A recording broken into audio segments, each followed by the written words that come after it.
20% of the world is Indian, so we're here. There's a lot of us. Hello, ladies. None of our families are originally from America. Our families all migrated to Florida. Our parents basically founded this community. They had arranged marriages, we had arranged friendships. Cheers to tradition. Bravo's hit show Family Karma gained attention when it became the first reality TV show featuring an all-Indian cast. Season 2 is now underway, and Vishal Parvani is one of the fan favorites, and he joins us live this morning. Good morning. Good morning.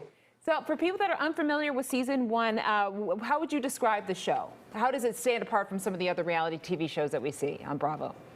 This one definitely stands out. It is, as the trailer just mentioned, the first all-Indian cast show in U.S. history.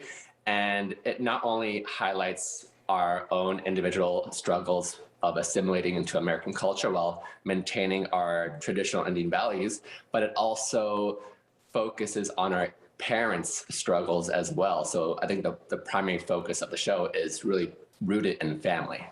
And I wonder if in certain parts of the country where people don't get to meet people who look like you, that this show maybe makes a connection and gives them a peek into a community that may seem mysterious to them, and maybe it's not so mysterious.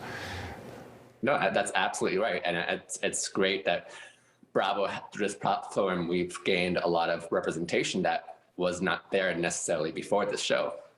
Was there some hesitancy among your family, especially your parents maybe, to be involved in this project or to have you involved in the project?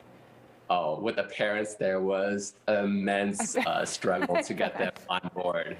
Our parents, they're very traditional, very conservative, that they wanted to keep all their issues between the four walls of your own house. So you wanted to maintain an image in the public eye. So it was very hard to get the parents on board, but very, very happy that eventually they came around, because as our parents, they just wanted to do what makes us happy. And I think through this process, we've learned that a lot of the issues that we hold in and bottle up, when they do come out, it's not that big of a deal. You know, we learn not to sweat as many of the small stuff. Is there something that would surprise people outside of the community? Was there something that you said, hey, we can't do this, we can't show that, or people aren't going to understand this? Was there something you had to adapt to make this all work? No. I think for it to work, we had to be as open as possible, showing every aspect of our lives.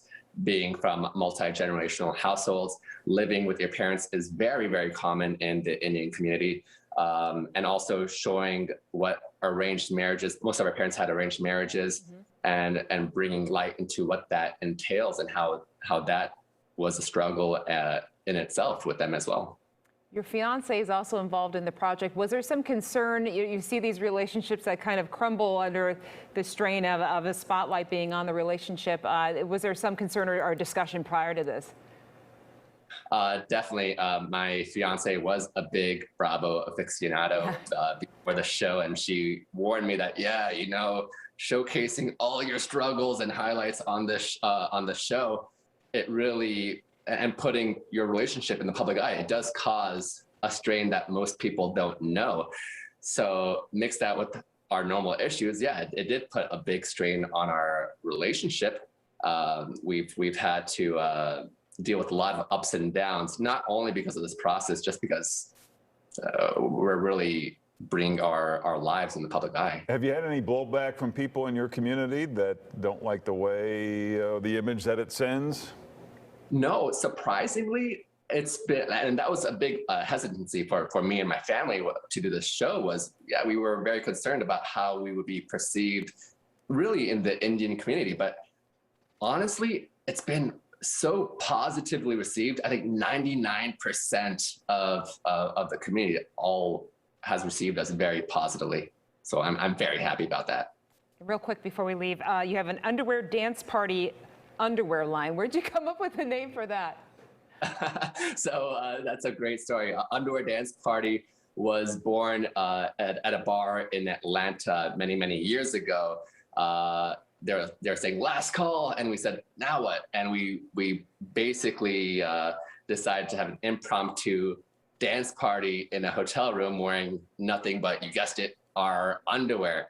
So fast forward to summer 2020, we decided that this underwear dance party, the CDP Life, has to be something more. We envisioned it to basically be an outlet for everyone to showcase their most authentic selves.